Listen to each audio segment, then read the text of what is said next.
The moment my stepfather Richard grabbed the microphone at my wedding reception, I knew something terrible was about to happen. The way he swayed slightly, his third whiskey sour clutched in his left hand, that smirk I'd seen 1,000 times before, it all screamed disaster.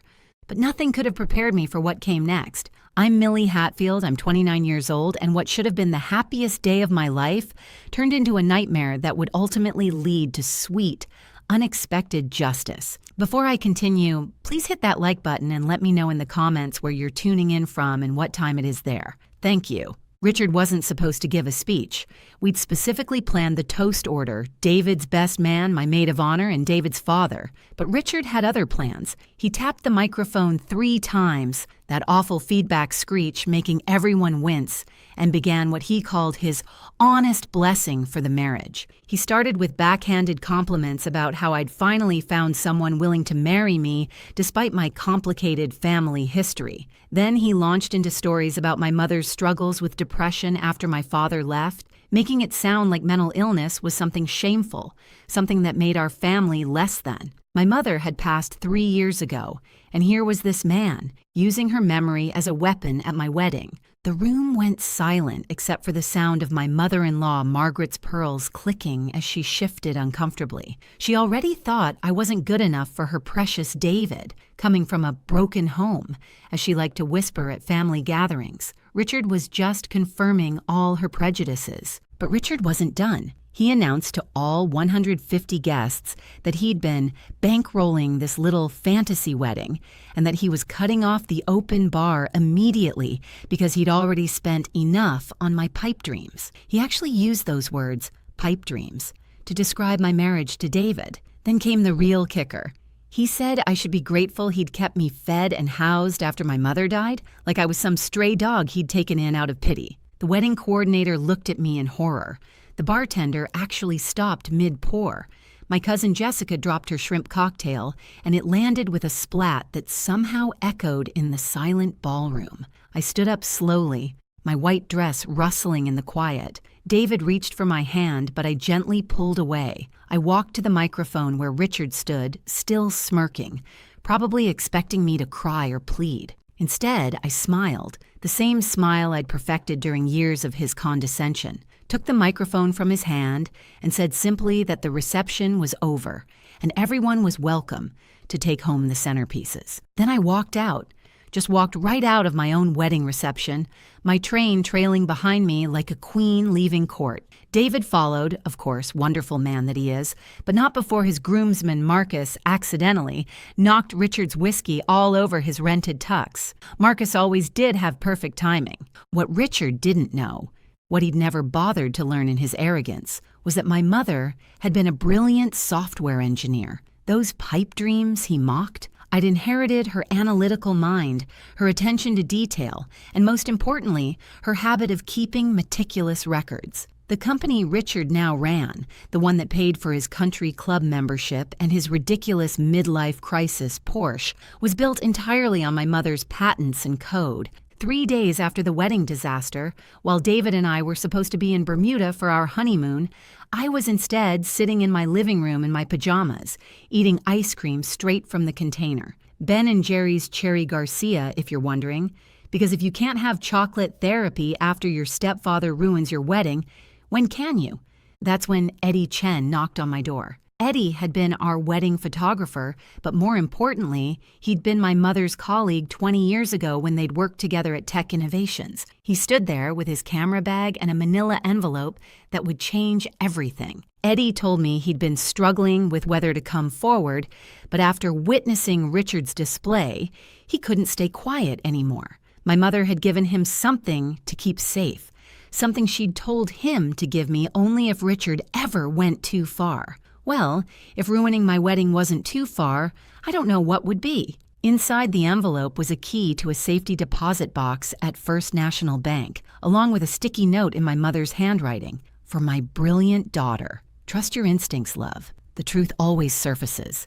David wanted to come with me to the bank, but he was stuck in damage control mode. His mother, Margaret, had been calling nonstop, alternating between sympathy and subtle suggestions that maybe we should have just eloped to avoid family drama, as if Richard's behavior was somehow my fault. David, bless him, was trying to manage her while supporting me, though I could see him struggling. He'd grown up in a family where conflict meant quiet disappointment and passive-aggressive Christmas cards, not public humiliation at wedding receptions. The safety deposit box contained 3 things: my mother's real will, a USB drive, and a leather journal filled with her notes. The will was dated just 2 months before her death, properly witnessed and notarized. It stated clearly that everything, the house, the company, the patents, was to transfer to me on my 30th birthday. That was only 6 months away. But here's where it gets interesting. And by interesting, I mean infuriating. Richard had produced a different will after her death, one that left him in control of everything for Millie's benefit until I turned 35. His version was dated a week before she died, when she'd been heavily medicated in the hospital. I remembered that week. She could barely hold a pen, let alone sign legal documents. The USB drive contained something even more valuable: email correspondence between Richard and his lawyer discussing how to restructure the inheritance for maximum benefit. There were drafts of the fake will, discussions about which witnesses would be cooperative, and most damningly, Richard's own admission that my mother had never agreed to any of it. Richard's company, Hatfield Technologies, he'd even kept my mother's maiden name for the credibility, had grown from a small consulting firm to a multi-million-dollar operation, all based on her revolutionary AI algorithms. The patents she'd filed, the code she'd written during late nights while I did homework at the kitchen table, had become the backbone of supply chain management systems used by major corporations. And then there was Brittany. Oh, Brittany. Richard's girlfriend, who at 24 was 5 years younger than me, had been at the wedding wearing a dress that cost more than some people's cars. She'd actually tried to catch the bouquet, her acrylic nails gleaming like talons as she pushed past my college roommates. She'd been posting the whole disaster on Instagram, thinking she was so clever with her hashtags: hashtag wedding drama, hashtag new money, hashtag trophy girlfriend life. The internet, as you might imagine, had not been kind to her in the comments. My phone had been buzzing constantly since the wedding. At first it was concerned relatives and friends, but by day 3, Richard had started calling. 1 call, then 5, then 15. By that evening, I had 31 missed calls from him. The voicemails progressed from angry demands that I apologize for making a scene, to slightly panicked requests to discuss the family business, to outright threatening legal action for defamation, as if repeating his own words could be defamation. Herbert Goldstein was 78 years old, technically retired, and absolutely thrilled to hear from me. He'd been my mother's lawyer before Richard convinced her to switch to his friend, who gave them a family discount. Herbert had never trusted Richard, and being proved right after all these years seemed to energize him more than his afternoon espresso. His office smelled like old books and peppermint, and his assistant was none other than Ashley Morrison, my high school's mean girl who used to make fun of my hand-me-down clothes. Karma has a sense of humor, because Ashley took one look at me, recognized me immediately, and said, "Oh, thank God you're here. We've been waiting for you to figure it out. Your mom was brilliant, and that man is a leech." Turns out Ashley had grown up, gotten her paralegal certification, and developed a strong sense of justice. She'd also been secretly copying files for 3 years, waiting for someone to care enough to look. Herbert laid out the situation with the dramatic flair of a man who'd been waiting for one last big case. The real will was rock solid. The fake one? Full of holes. The witnesses Richard had used included his golf buddy who'd been in Florida that week and a notary whose license had expired 2 years before the supposed signing. It was sloppy, arrogant work. Exactly what you'd expect from Richard. But we had a problem. Richard had already transferred most of the liquid assets into company investments, and the house had been refinanced twice. Getting everything back would require proving fraud, and that meant we needed more evidence. Herbert suggested we look into the company's contracts, particularly the big government deal Richard had been bragging about for months. If you're enjoying this wild ride, my friends, please take a moment to subscribe to the channel and leave a comment below. Your support truly means everything to me, and it helps other people find these stories too. Ashley had been doing some digging of her own. She'd found out that Richard's business partner, Joaquin Reeves, had been trying to exit the partnership for a year, but Richard kept blocking him with various legal maneuvers. Joaquin had even hired his own forensic accountant to review the books, but Richard had threatened to destroy Joaquin's reputation if he went public with any misunderstandings about the company's ownership structure. The government contract was the key. It was worth $50 million over 5 years, but it required clean ownership of all intellectual property. The patents couldn't have any disputes or clouded ownership. Richard had been filing paperwork claiming sole invention rights, conveniently leaving out that my mother's name was on all the original patents. I made an anonymous call to Richard's biggest competitor, Innovative Solutions, suggesting they might want to look into the patent history of Hatfield Technologies before the government made their final decision. Then I called the Government Accountability Office's fraud hotline, just to be thorough, you understand. And the best part? Richard's paranoia was already in overdrive. According to my Aunt Sharon, Richard's own sister, who'd always been kind to me despite her brother, he'd installed new security cameras at the office, hired a private investigator to follow me, and started accusing employees of being spies. He'd even fired his longtime secretary because she'd asked about discrepancies in the patent documentation. Meanwhile, Brittany was living her best life, completely oblivious to the storm brewing.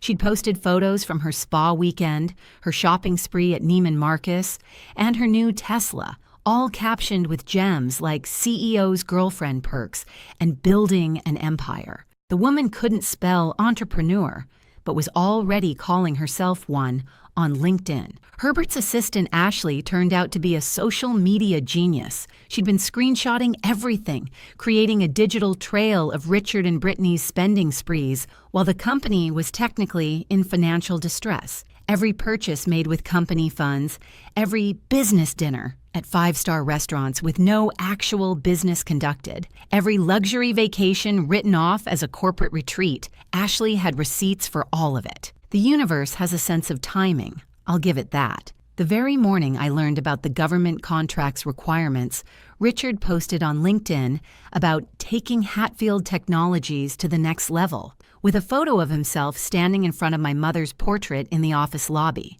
the same portrait he'd wanted to remove last year because it was outdated. The comment section was already filling with congratulations from people who had no idea what was about to unfold. Joaquin Reeves reached out to me through Herbert. We met at a small cafe downtown, the kind of place Richard would never be caught dead in because they didn't have valet parking. Joaquin was exhausted, the kind of tired that comes from fighting a losing battle for too long. He told me Richard had been cooking the books for years, moving money between accounts to hide the fact that he'd been using company funds for personal expenses. But here's where Richard's ego became his downfall. He'd been so confident in his control that he'd put everything in writing.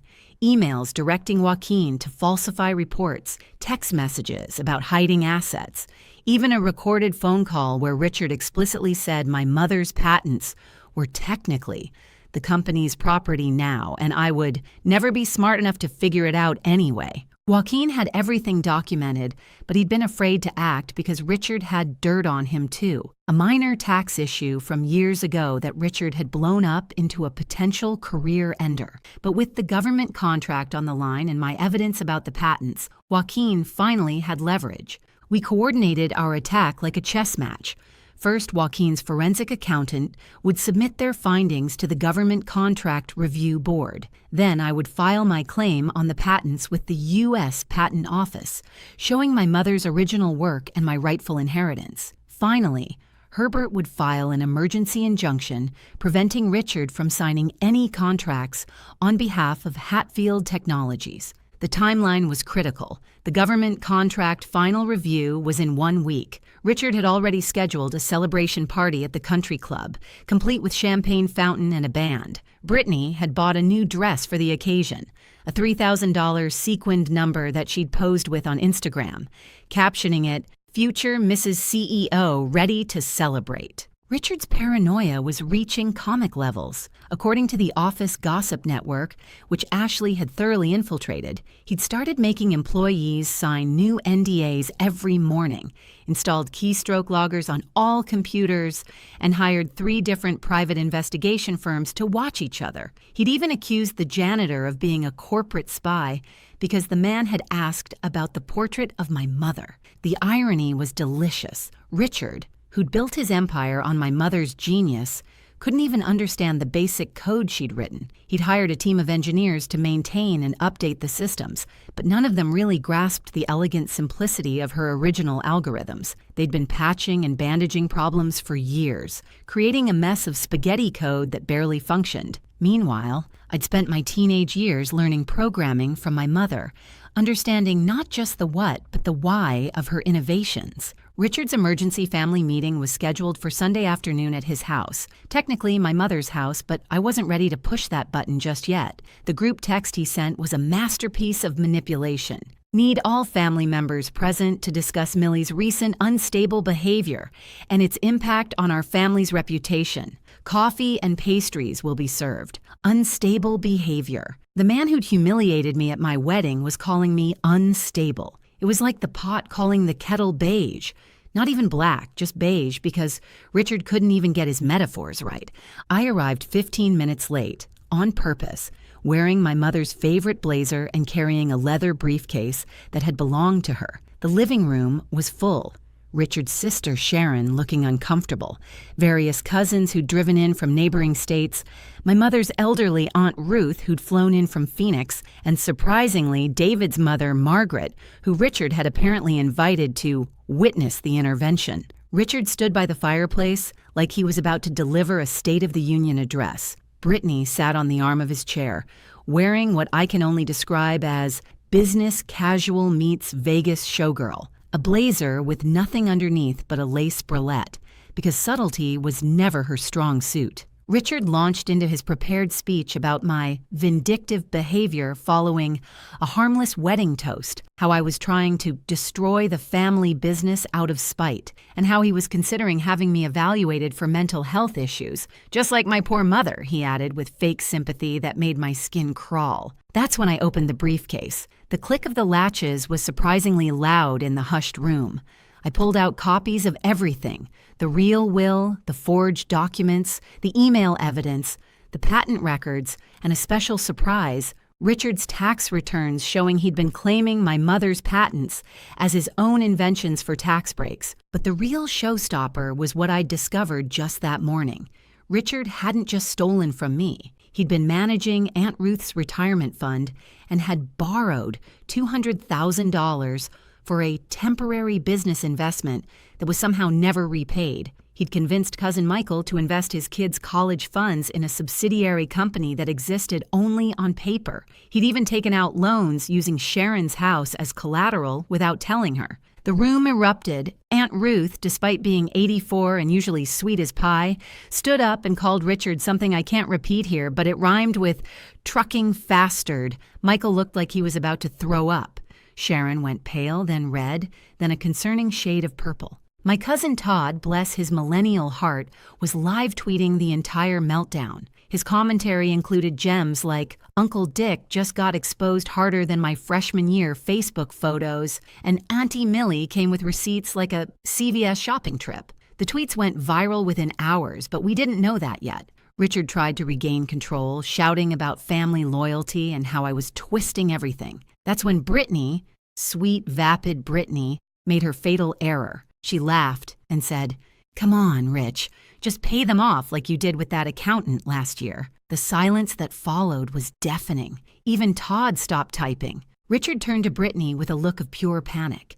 She, realizing her mistake, tried to backtrack. "I mean, the accountant you helped with his mortgage, as a gift, from the company." Aunt Sharon, finding her voice, asked very quietly which accountant and why they needed to be paid off. Richard's stammering non-answer told everyone everything they needed to know. David's mother, Margaret, who'd been silent this whole time, stood up and walked over to me. I expected another lecture about bringing drama to her family. Instead, she said, "Millie, dear, I owe you an apology. I've misjudged everything. This man is a criminal, and you've shown more grace than I would have." Then she turned to Richard and added, "You disgust me." That performance at the wedding wasn't about Millie. It was about you being a pathetic, insecure little man who couldn't stand to see someone else happy. Coming from Margaret, who usually expressed strong emotions by slightly pursing her lips, this was the equivalent of a nuclear bomb. Monday morning arrived like Christmas,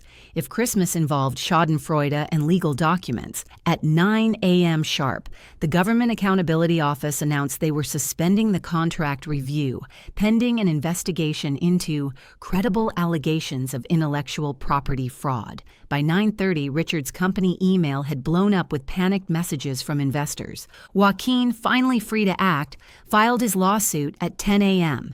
He didn't just want out of the partnership.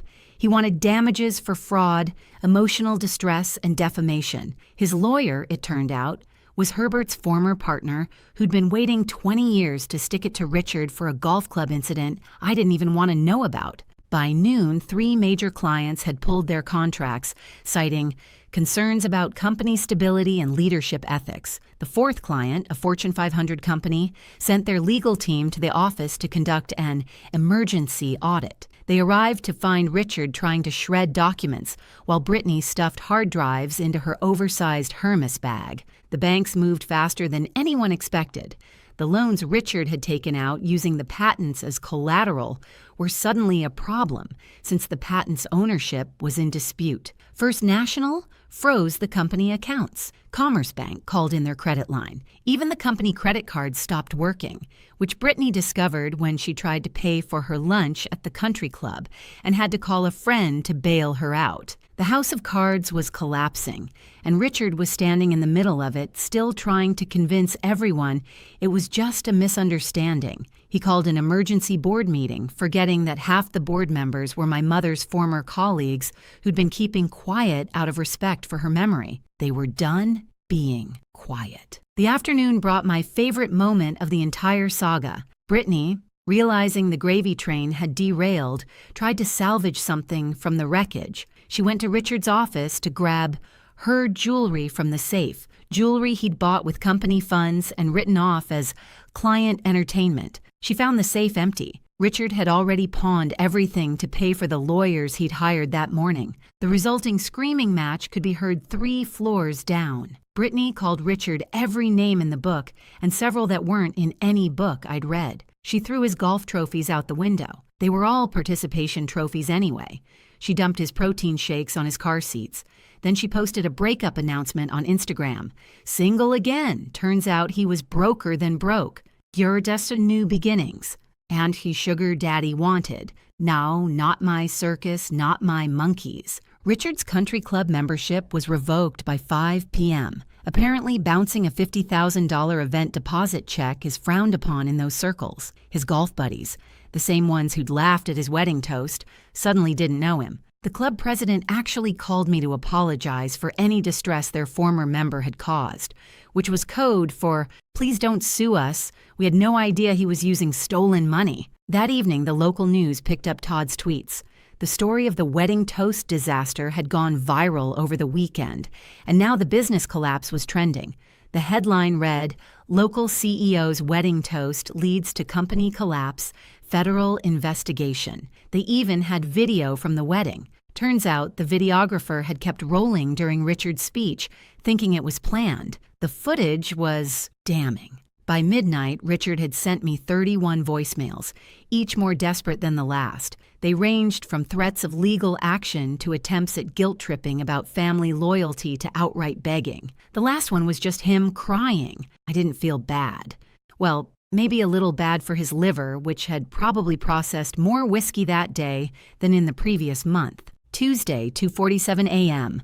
I know the exact time because that's when my Ring doorbell started going crazy. Richard was at my front door and he was absolutely plastered.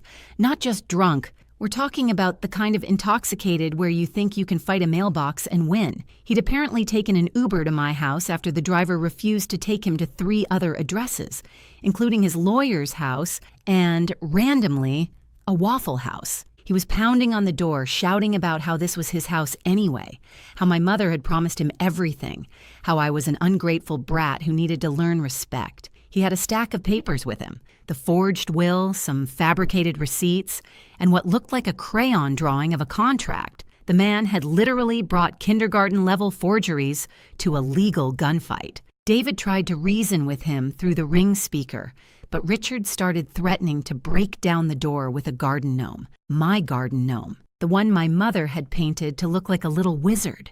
That was the last straw. Our neighbor, Mrs. Patterson, had already called 911. She'd been watching the whole thing through her window with her cat, both of them equally scandalized. She later told me she'd been waiting 3 years to have a legitimate reason to call the cops on Richard after he'd complained about her wind chimes. The police arrived to find Richard trying to jimmy the lock with a credit card, a declined credit card, because the universe has a sense of poetry. He immediately started shouting about his rights, how he owned this house, how I was a squatter in his property. He shoved the forged documents at the officers, not realizing one of them was Officer Martinez, whose mother had worked with mine at Tech Innovations years ago. Officer Martinez took one look at the documents, noticed they were dated 3 different years in 3 different places on the same page, and asked Richard if he'd been drinking. Richard's response? "I've been drinking success, officer. This is my house. I demand you arrest her for trespassing in my house." Then Richard made the fatal mistake of trying to push past the officers to get to my door.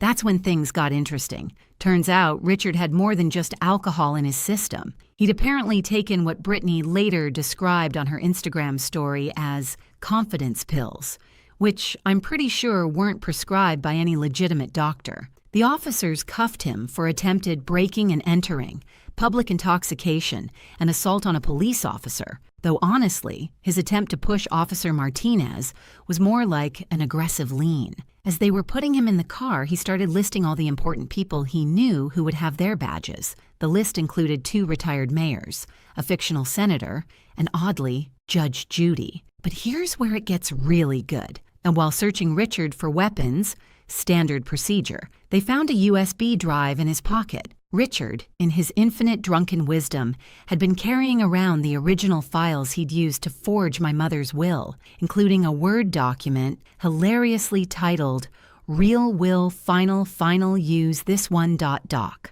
David's mother, Margaret, had been staying in our guest room since the family meeting, not wanting to miss any developments. She came out in her robe and slippers to watch Richard being arrested, sipping tea from my mother's favorite mug like she was watching a British drama. She actually waved at him as the police car drove away. The police report was a masterpiece. It included Richard's claim that he was a sovereign citizen who didn't recognize their authority, his attempt to bribe them with a company check he couldn't cover, and his final declaration that he would buy the entire police department and turn it into a parking lot. Officer Martinez noted that the suspect seemed confused about basic reality. The local news had somehow already arrived. Mrs. Patterson might have called them, though she denies it while smiling. The footage of Richard being led away in handcuffs, still shouting about his rights and his house, would become what the internet calls an instant classic. Someone set it to circus music and it got 2 million views on TikTok. The courtroom was packed. 3 weeks after his arrest, Richard faced a judge who happened to be the Honorable Patricia Winters, a woman who'd gone to law school with my mother and had 0 tolerance for document fraud. Richard's lawyer, the 3rd one he'd hired after the first 2 quit, looked like he'd rather be anywhere else, possibly including active volcano. The criminal charges were just the appetizer. The main course was the civil case, where Herbert absolutely destroyed Richard's defense. Every forged document was examined, every fraudulent transfer exposed, every lie unraveled. Richard tried to claim he'd been protecting my interests, that my mother had verbally agreed to everything. Judge Winters asked him if he had any witnesses to these verbal agreements. Richard suggested they could use a Ouija board to ask my mother. The judge was not amused. The verdict was swift and brutal. Richard was found guilty of fraud, forgery, and embezzlement. The criminal penalties included 2 to 5 years in prison and restitution of all stolen assets. The civil judgment restored everything to me: the company, the house, the patents, and damages for emotional distress. The judge even added punitive damages for what she called particularly egregious abuse of fiduciary duty. Richard's face went through every shade of pale when he realized he'd lost everything, but the best part was when Judge Winters addressed him directly. "Mr. Garrett, you stood at this young woman's wedding and humiliated her, claiming she should be grateful for your charity. The only charity here was her mother's love for you, which you repaid with theft and betrayal. The court hopes you use your time in custody to reflect on the actual meaning of family." I took over Hatfield Technologies the next day. The employees who'd been living in fear of Richard's paranoid management actually applauded when I walked in. I rehired his secretary with a raise and an apology. Joaquin became my business partner, a real partner with actual contracts and everything legal. We got the government contract after all, once I proved the patents were legitimately mine. The company portrait wall got a makeover. Richard's photo came down, replaced with an expanded portrait of my mother. Underneath, I added a plaque with her favorite quote, "Innovation requires imagination, but success requires integrity." David and I finally took our honeymoon to Bermuda, as originally planned, but this time with a much nicer suite paid for by the settlement. His mother, Margaret, came to the airport to see us off, bringing champagne and an apology card that made me cry. She's become fiercely protective of me now, telling everyone at her book club how her daughter-in-law is a CEO who took down a corrupt man with brilliant strategic thinking. Richard's prison emails started after a week. They went straight to my lawyer. He's apparently found religion, or at least found the chapel has air conditioning. He works in the library now, which seems fitting, surrounded by books about laws he broke. Brittany tried to write a tell-all book called Gold Diggers Regret My Life with a Con Man, but since she'd signed an NDA back when she thought Richard had money, she couldn't publish it without paying damages she couldn't afford. Last I heard, she was dating a cryptocurrency influencer who definitely isn't running a Ponzi scheme, according to his YouTube channel. The wedding reception do-over happened 6 months later.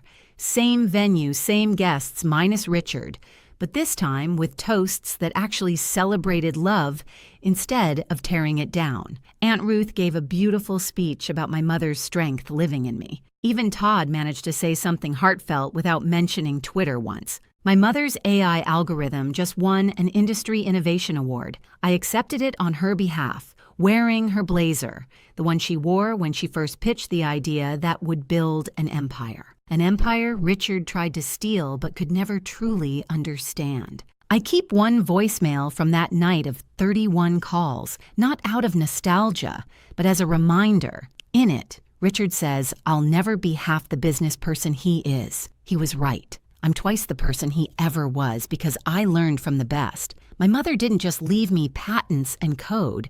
She left me the knowledge that true success isn't about taking from others, but building something that lasts. The company is thriving. The house is peaceful. The wizard garden gnome stands guard by the front door, unbroken and unbowed, just like the women who painted it and the daughter who inherited her strength.